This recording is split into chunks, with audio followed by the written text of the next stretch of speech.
Olá, sou o pastor Luizinho da Igreja Cristã Evangélica do Mandaquim e hoje quero falar com vocês um pouquinho sobre a seguinte pergunta: as minhas lutas e sofrimentos são porque pequei?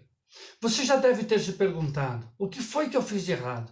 Por que tudo isso está acontecendo comigo? A breve abordagem de hoje está baseada em um artigo adaptado do livro Experimentando Mais de Deus. Deus tem um propósito para os nossos sofrimentos. Deus está usando a tribulação que tem afetado o nosso dia a dia para nos moldar e nos fazer crescer. Hebreus 12, verso 9 e 10 diz exatamente isso. Uma vez que respeitávamos nossos pais terrenos que nos disciplinavam, não devemos nos submeter ainda mais à disciplina do Pai e assim obter vida? Pois nossos pais nos disciplinavam por alguns anos, como julgaram melhor. Mas a disciplina de Deus é sempre para o nosso bem, a fim de participarmos da sua santidade. O autor de Hebreus estabelece um paralelo entre as disciplinas humana e divina. A disciplina tem um propósito. Normalmente disciplinamos os nossos filhos para que eles cresçam e amadureçam. Desejamos ensiná-los a terem respeito pelas autoridades e preocupação com as pessoas mais velhas, as pessoas ao seu redor. Buscamos sempre fazer o melhor, mas o nosso conhecimento é limitado. Nossos filhos vêm com aquela conversa: pai, foi ele quem conversou. Não, foi ela que começou. E nós temos que julgar o caso sem de fato saber o que sucedeu. Mas pelo menos reconhecemos que a disciplina é para o bem dos filhos. Agora imagine um pai perfeito. Um pai que não julga com base nos relatos de segunda mão dos irmãos em conflito. Um pai que não vê apenas nossas ações, mas nosso coração. Um pai com paciência infinita, que dosa a sua disciplina com perfeita sabedoria. O que esse pai pode alcançar? Santidade. A disciplina de Deus é sempre para o nosso bem, a fim de que participemos da sua santidade. Hebreus 12, 10. Isso não significa que precisamos fingir que coisas ruins são boas. O mal é mal. Se você for vítima de uma injustiça, você pode chamá-la pelo nome. Injustiça é algo errado. Se você luta contra uma doença, pode chamá-la pelo nome. Doença. Não precisamos fingir que coisas ruins são agradáveis. Nenhuma disciplina é agradável no momento que é aplicada, diz Hebreus 12, 11. Ao contrário, é dolorosa. Está tudo bem em dizer, isso dói.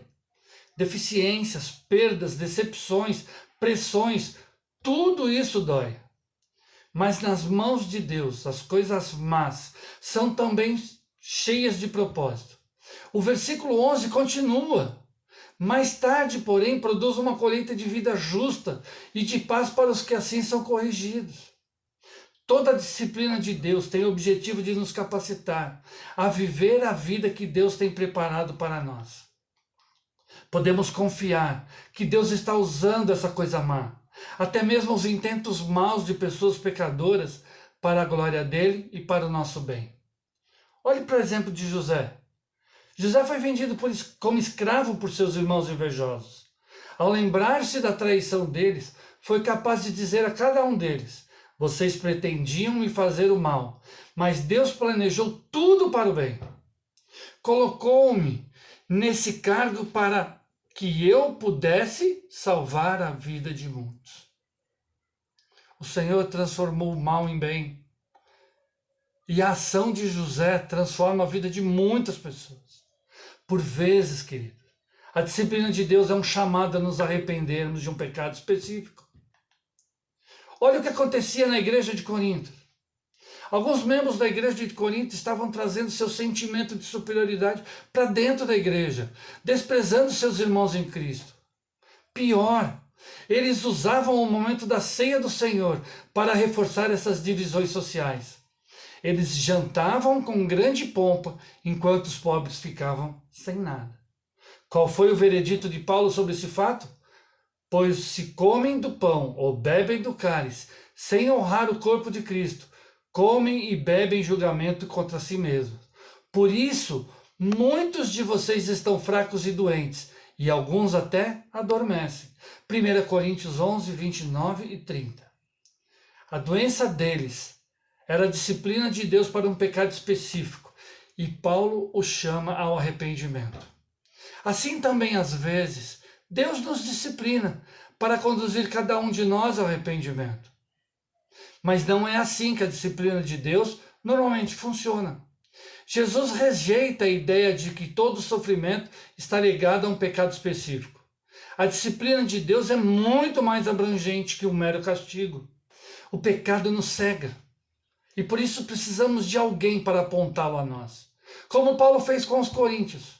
E quando isso aconteceu, ficará evidente que se precisamos nos arrepender ou não de um pecado específico. Isso significa que não precisamos cair na armadilha de tentar sempre interpretar nossas circunstâncias. Nós não precisamos sempre conseguir dizer isto aconteceu por causa daquilo. Imaginem comigo, um menino de 4 anos, subindo de um brinquedo de escalada, com corredor, com escorregador, com todos os outros tipos de diversão. Ao chegar no topo, ele para. O menino está paralisado. Ele está com muito medo de seguir em frente.